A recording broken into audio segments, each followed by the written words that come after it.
to us from the Word of God. Take that mic. जोर से बोलिए hallelujah. Amen. Amen. Amen. Hallelujah. It's an important day. आज एक बहुत ही महत्वपूर्ण दिन है. It's an important day. Come on, say with me. मेरे साथ बोलिए आज एक बहुत महत्वपूर्ण दिन है.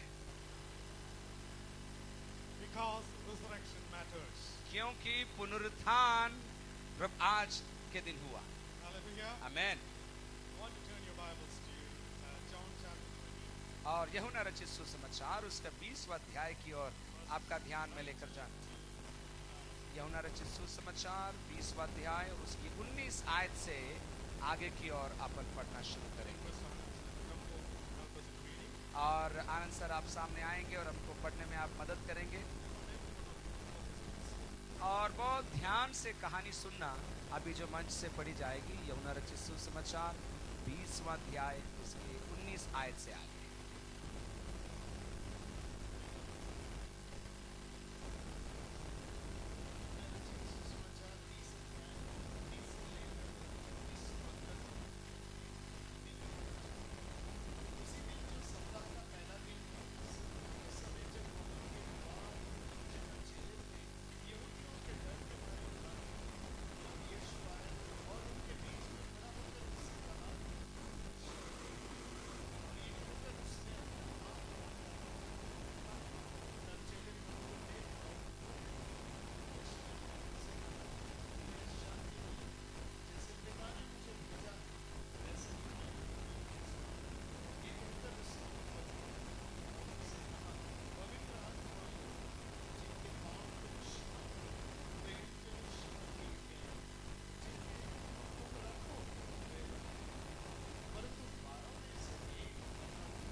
आमेन.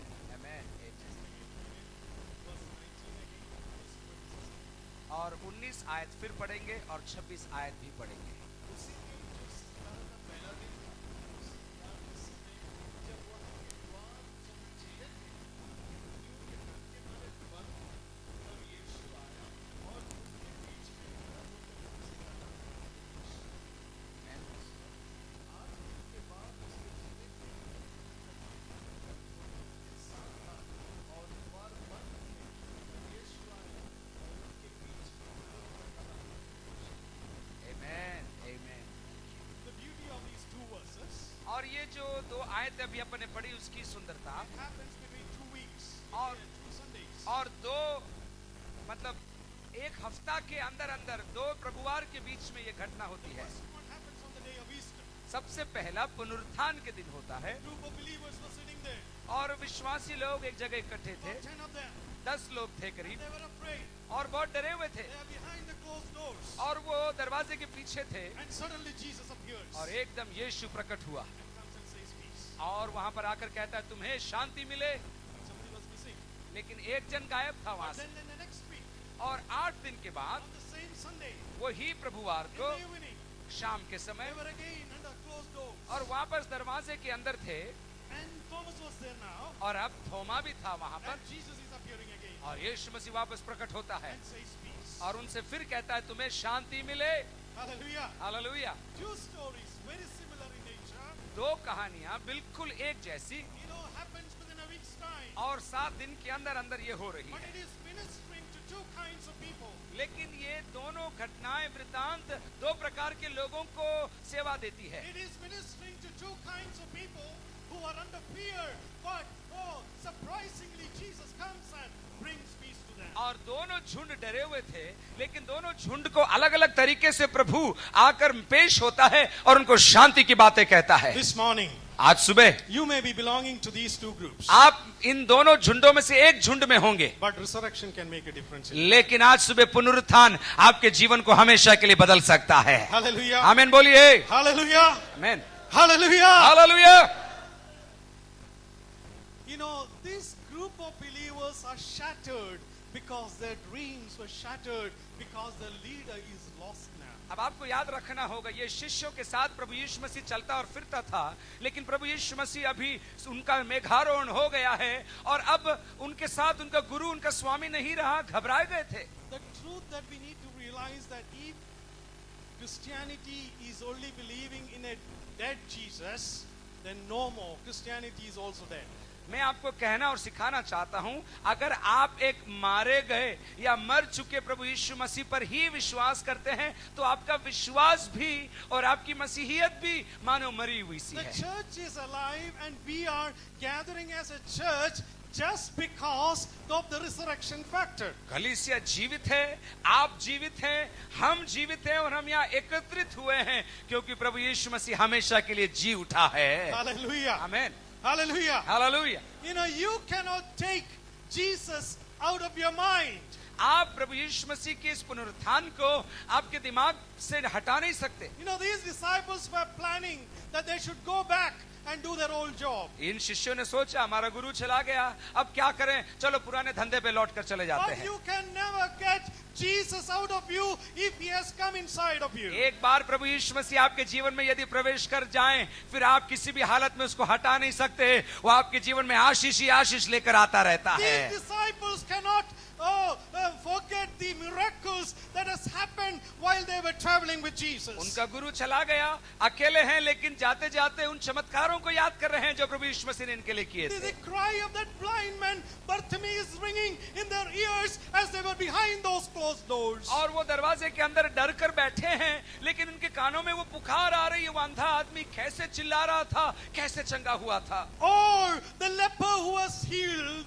और उनको याद आता है वो कोढ़ी कैसे चंगा हुआ था। Or the distribution of the food to the people when Jesus was feeding the 5,000. डरे हुए तो हैं, लेकिन उनको याद आ रहा है कैसे 5 रोटी 2 मछली को लेकर प्रभु यीशु मसीह ने हजारों को खिलाया था। Nor they can forget the Hosanna, the shouts of joy that the people were raising towards the King Jesus. उनको ये भी भूला नहीं पा रहे ये लोग, कैसे लोग होसन्ना बोल रहे थे कुछ दिन पहले, कैसे ललकार वहां पर हो रही थी। You can never, leave the memory of Jesus in your life as you sit here maybe with fear. अगर आज सुबह यीशु मसीह ने आपके जीवन को छुआ है, फिर आप कभी डर नहीं सकते, फिर आप कभी उसको भुला नहीं सकते हैं प्रभु यीशु मसीह को। Hallelujah. Hallelujah. Hallelujah. Hallelujah. Let me take you to the first scene. मैं आपको पहले वृतांत की ओर लेकर जाना चाहता Verses 19 onwards. हूं। 19 आयत से आगे देखिए। Here we see that, on that evening of the first day of the week, when the disciples were together with the doors locked for fear of the Jewish leaders,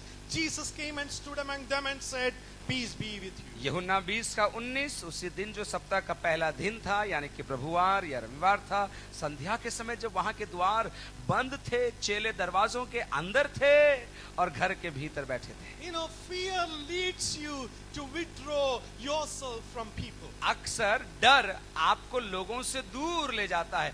डर आते ही आप लोगों से कट जाना चाहते हैं। There is this closed door and shutting yourselves from people whom you know or whom you are around you. और अक्सर जब आपको डर आ जाता है, आप लोगों से अलग हो जाते हैं और लोगों को भुला देना चाहते हैं, उनसे संपर्क रखना भी नहीं चाहते। Imagine these disciples sitting in this upper room, with one door, and the door is closed and it is locked, and I believe that whatever furniture they had, they might have put it against the door so that no one will come towards them. शिष्यों को याद रखिए, ये डर चुके हैं, इनका स्वामी चला गया, उनको लग रहा है अभी कोई आकर परेशान हमको करेगा, दरवाजा बंद है, अंदर से चुटकुनी लगी हुई है और मानो दरवाजे पर टेबल कुर्सी भी लगा दिया और ये कमरे के अंदर डर के मारे बैठे। They think that these furnitures, these locks could hold people from their fears. They are afraid. They want to sit behind closed doors. बंद दरवाजे को इन लोगों ने बंद रखा क्योंकि इन्होंने सोचा यदि दरवाजा बंद रहेगा तो लोग अंदर नहीं आएंगे, हमको भी डर नहीं लगेगा, हम आराम से बैठे रहेंगे। There is no more 13 people. There are only 10 people. One of them is already been crucified. The second one is suicide. And the third one is wandering somewhere in Jerusalem. गुरु और 12 शिष्य थे, कुल मिला के 13। एक तो क्रूस पर टांग दिया गया और उसके बाद दूसरे ने तो आत्महत्या कर ली, तीसरा डर के मारे भाग गया। अभी केवल 11 लोग बाकी हैं। And they were in this room. This may be the room where Jesus washed their feet. This is the room where they might have broken their the bread and the wine. हो सकता है ये वही कमरा है जहां पर प्रभु यीशु मसीह ने आखिरी भोजन उनके साथ खाया था। ये सब कमरा वही होगा जहां पर प्रभु यीशु मसीह ने उनके पैरों को धोए, लेकिन अब ये डरे हुए हैं, सहमे हुए हैं। Good memories, but fear factor, fear of man, fear of Jewish leaders, that is closing them from people to meet with them. अच्छा तो लगता है यीशु के साथ चलना, सोच तो अच्छी थी उनकी, लेकिन डर के मारे दरवाजा बंद करके चुपचाप बैठे। This morning, you may be sitting like this. हो सकता है आप आपके जीवन में ऐसी अवस्था में आज सुबह होंगे। You may be running from your own problems and trying to close yourself behind that road, behind the door, and do whatever you can to stop people from coming हो towards you. सकता है आपके जीवन के अंदर आप लोगों से कटना चाहते होंगे, जल्दी से गायब हो जाना चाहते हो, ज्यादा लोगों से आप मिलना नहीं चाहते क्योंकि आपको लगता है अगर वो सवाल पूछ लेंगे तो मैं क्या बोलूंगी, मैं क्या बताऊंगी, बस मुंह दिखा दिया और आप चले जाना चाहते हैं वहां से। Hallelujah. Amen. There are two reasons for fear for these people. और इन लोगों के डर के 2 कारण है। The first one, because the fear is there because of the cross. और पहला डर क्या है मालूम? हमारे स्वामी को क्रूस पर चढ़ा दिया, कहीं हमको क्रूस पर चढ़ा दें तो।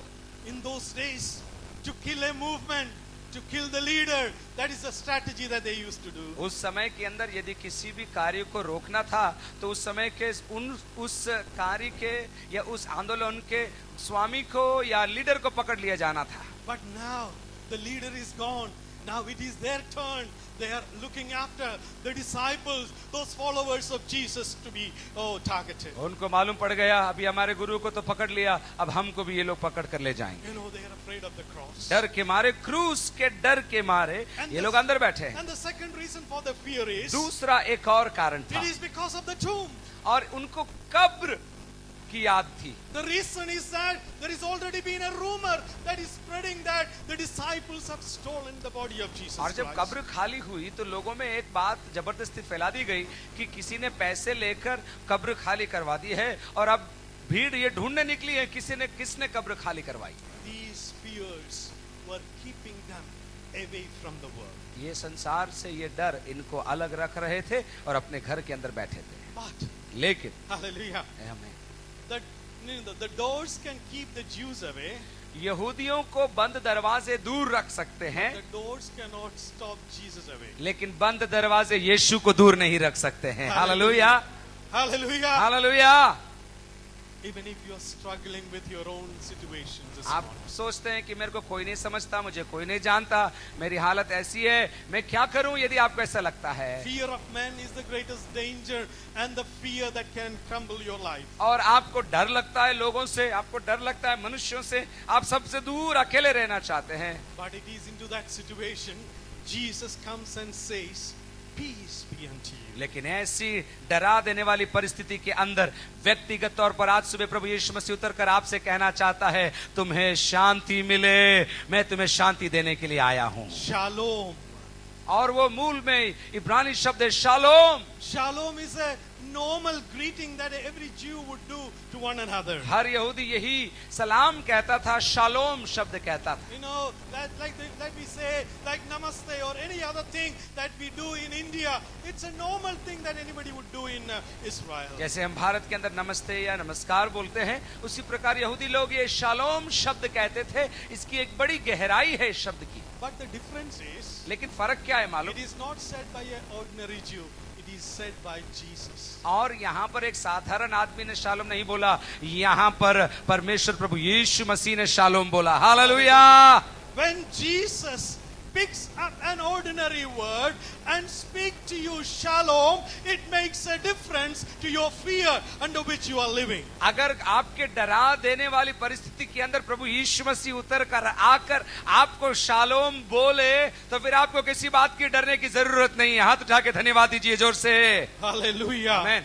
Hallelujah. आमीन। And this shalom is not a nice feeling that Jesus is bringing in. और ये शालोम कोई फुसला देने वाला शालोम नहीं It है। is not like filling the balloon with what is it? Helium. Huh? Yes, helium. And release it to the heaven and say peace. और to everyone. ऐसा आपको उल्लू बना देने के लिए बस तुम्हें शांति मिले, एक लाइन बोल दिया और तुम भी गायब और शांति भी गायब, ऐसी शांति नहीं है ये। Or gather doves and pigeons and release and say this is peace. और जैसे कोई खेल के उद्घाटन के समय पर करते हैं, 2-3 हजार कबूतर पकड़ लेते हैं, पिंजरा खोलते हैं और बोलते हैं शांति आ गई, ऐसी शांति नहीं है जो यीशु बोल रहा है। Jesus is not talking about a feeling, but he is building his peace upon the fact that he has shown the hands that I died for you, and I am really historic thing that I have done for you, and that's why the peace is there for you. ये यीशु जो शांति दे रहा है, ये केवल शब्दों की शांति नहीं है,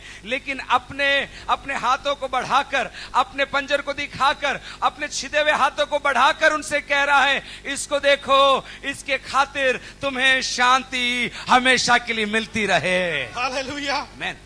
In verse 20 it says he showed them his hands and side. यूहन्ना 20 के 20 में लिखा है, उसने उन्हें अपने हाथ और अपना पंजर दिखाया। And disciples were overjoyed when they saw the Lord. और चेले प्रभु को देखकर सुपर आनंदित हो गए। Hallelujah. Amen. Resurrection is not a hallucination.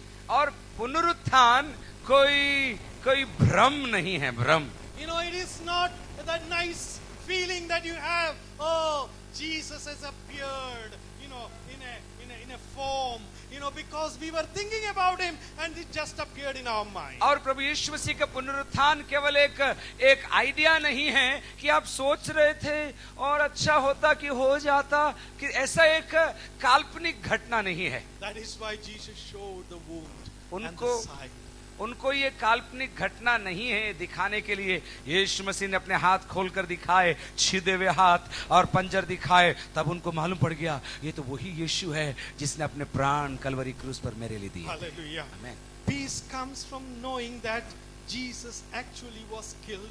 He bears the mark of his death in his bodies too. शांति क्यों मिलती है? शांति इसलिए मिलती है कि आप पहचानने लग जाते हैं कि यीशु ने मेरे पापों की कीमत चुका दी है, यीशु ने मेरे लिए अपना जीवन दे दिया है। जब आप उसको देख लेते, समझ लेते हैं, फिर किसी भी आंधी का सामना करने के लिए आप तैयार हो जाते हैं। Hallelujah. आमीन बोलिए Hallelujah. जोर से आमीन बोलिए। The whole experience of resurrection and the appearance of Jesus before this fearful disciple is not just to prove that he is alive. ये पुनरुत्थान हुआ ना तो शिष्यों को ये थोड़ी ना बोलने के लिए जैसे बच्चे करते हैं, देखा मैंने बोला था मैं जी उठूंगा, मैं उठ गया, ये बोलने के लिए प्रभु यीशु मसीह जी नहीं उठा। But God, Jesus wants to take this peace to a new level. लेकिन प्रभु यीशु मसीह जो शांति देता है उसको एक नए आयाम में लेकर जाना चाहता है। Hallelujah. आमीन बोलिए। He wants to take it into a new level. एक नए स्तर पर उनको लेकर जाना चाहता The है। second concern that the disciples were facing was that how this peace can be taken to others through their lives. उनके पास एक चुनौती थी कि हमको तो शांति मिल गई साहब, हाँ हमने आपके हाथ को और पंजर को देख लिया, अब हमें शांति मिल गई, लेकिन सवाल ये है ये शांति दूसरों तो कैसे ले जाएंगे? That's the answer that we see in verses 21 to 23. और यही 21 से 23 आयत के अंदर आपको देखने It को says मिलती है। again, Jesus said, peace be with you, as the Father has sent me, I am sending you. And with that, he breathed on them and said, receive the Holy Spirit. And if you forgive anyone's sin, their sin are forgiven. And if you do not forgive them, they are not forgiven. 21 से आगे यीशु ने फिर उनसे कहा तुम्हें शांति मिले, जैसे पिता ने मुझे भेजा है वैसे मैं भी तुम्हें भेजता हूँ। यह कहकर उसने उन पर फूंका और उनसे कहा पवित्र आत्मा लो, जिनके पाप तुम क्षमा करो वे उनके लिए क्षमा किए गए हैं, जिनके तुम रखो वे रखे गए हैं। This peace has a purpose. ये जो शांति आपको मिली है उसका एक उद्देश्य है। Hallelujah. आमीन बोलिए Say जोर with से। me, peace has a purpose. मेरे साथ मिलके बोलिए, शांति का भी एक उद्देश्य है। बोलिए। Now Jesus is telling something. यहाँ यीशु कह रहे हैं, For you to remember, there are 3 S. और वहां पर याद रखने के लिए मैं आपको बोल रहा हूं, 3 इंग्लिश के अक्षर एस से शुरू होने वाले शब्द हैं, याद रखना आप लोग। Send, spirit and sin. और पहला भेजो, दूसरा आत्मा, और तीसरा पाप। Amen. Amen. Send, spirit and sin. भेजो, आत्मा और पाप।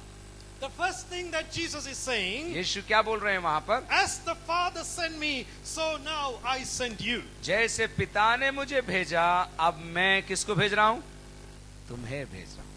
You know, in other words, get the furniture out of the door, get out, get the key, unlock the door, go out. अब मानो प्रभु यीशु मसीह ये कह रहा है, जो तुमने टेबल कुर्सी दरवाजे के ऊपर रखी है डर के मारे, उसको हटाओ, चाबी लगाओ दरवाजे में, दरवाजा खोलो, डरो मत, अब दरवाजे के बाहर निकलो, जैसा मुझे पिता ने भेजा वैसा मैं तुम्हें भेज रहा हूं। Hallelujah. Amen, Hallelujah. Amen.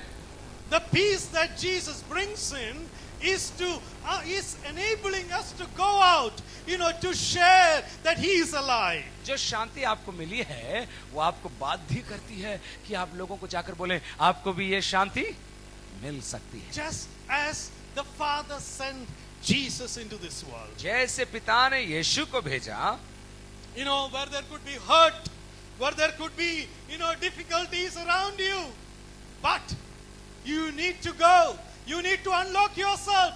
You need to come out of your own doors and go and preach the gospel. डर है, मुश्किल है, तकलीफ है, मुसीबत है, क्या करूं, इच्छा तो है, ये बोल बोल कर दरवाजा बंद कर कर बैठे हुए से आज प्रभु का आत्मा बोल रहा है, जैसे पिता ने मुझे भेजा है वैसे मैं तुमको भेज रहा हूं। Hallelujah. Amen. Resurrection enables us to go out, take out the furniture out, and lock the doors and move out and share the good news. जैसे पिता ने मुझे भेजा, आज सुबह प्रभु आपको बोलता है, अपना डर हटाओ, फर्नीचर हटाओ, कमरा साफ करो, दरवाजा खोलो और बाहर निकलो और बोलना शुरू करो, यीशु जिंदा है। Like Jesus went out, जैसे यीशु गया, the Spirit was there. और वहां पवित्र आत्मा था। That's the second thing that Jesus is saying. और यही दूसरा शब्द है जो यीशु मसीह वहां कहता है, आत्मा, पवित्र आत्मा। Receive the Holy Spirit. उनसे कहता है पवित्र आत्मा प्राप्त करो। And He breathed upon them. और उनके ऊपर उसने फूंका, ऐसा लिखा है। Jesus, even before He started His ministry, we see the Holy Spirit descending upon Him with a new anointing. और वहां पर आप देखिए, प्रभु यीशु मसीह सेवा शुरू करने से पहले उनको पवित्र आत्मा का नया अभिषेक मिला था।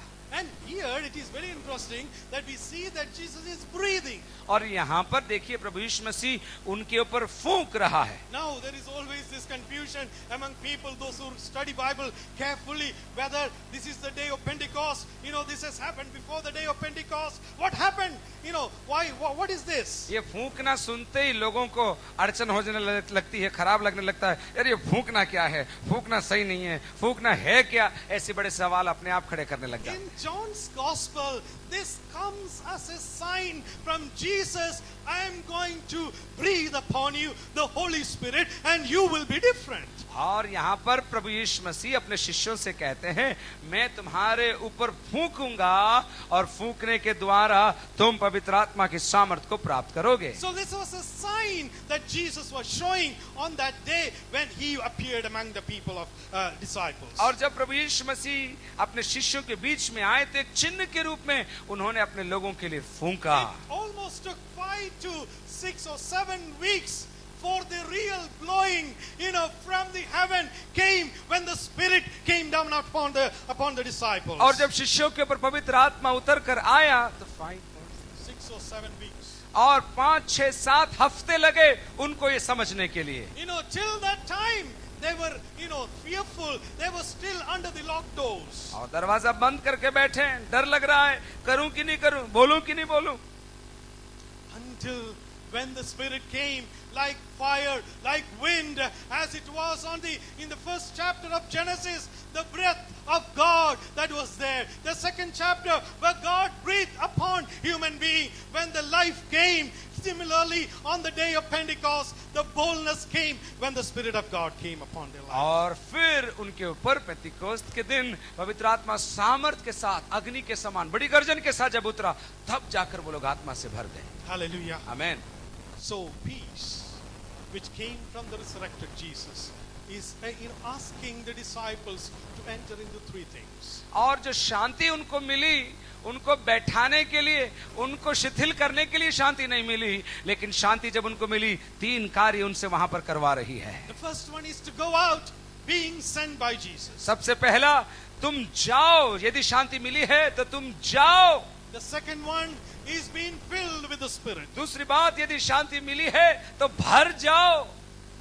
And once you receive this, the Spirit, the reception of the Spirit, then the next thing is to, the sin, to deal with the sin. और उसके बाद तीसरी बात है, आपको और मेरे जीवन में जो पाप है उससे आपको संघर्ष करना पड़ेगा, उससे आपको लड़ना पड़ेगा और सुधार लेकर आना पड़ेगा। That is the prime mission which is concerned with the sin. और यहाँ पर यही सबसे बड़ी एक बात है जो यहाँ पर हो रही है। The first thing that we are sent, and first thing that we are anointed, because we have to, take to the sinner the good news of Jesus. आपको और मेरे को भेजा गया है, आत्मा की सामर्थ मिली है ताकि हम जाकर लोगों को उनके पापों के विषय में कायल करें। To enable a person to say my sins are forgiven is the message of the gospel. सबसे बड़ा बाइबल का संदेश क्या है मालूम? सबसे बड़ा बाइबल का संदेश यह है कि तुम्हारे पाप माफ कर दिए गए हैं। Amen. Amen. It is not bringing people into church. और सबसे बड़ा संदेश ये नहीं है कि चर्च आओ, not to baptize. सबसे बड़ा संदेश ये नहीं है कि बपतिस्मा लो, not to fill these chairs with people. यहाँ सबसे बड़ा संदेश ये नहीं है कि बेंचों को भर दो, but enabling people to know that their sins are forgiven. That is the message, that is the mission that God has given us. सबसे बड़ा संदेश क्या है मालूम? सबसे बड़ा संदेश ये है कि हमको लोगों को बोलना है तुम्हारे पाप माफ हो चुके हैं, तुमको अभी मृत्यु में जीने की जरूरत नहीं है। हाथ उठा के धन्यवाद दीजिए जोर से। Hallelujah. Hallelujah. Amen. Now these verses are a little bit difficult, but what I'm trying to say is that resurrection, what it means to those people who are hiding behind the door.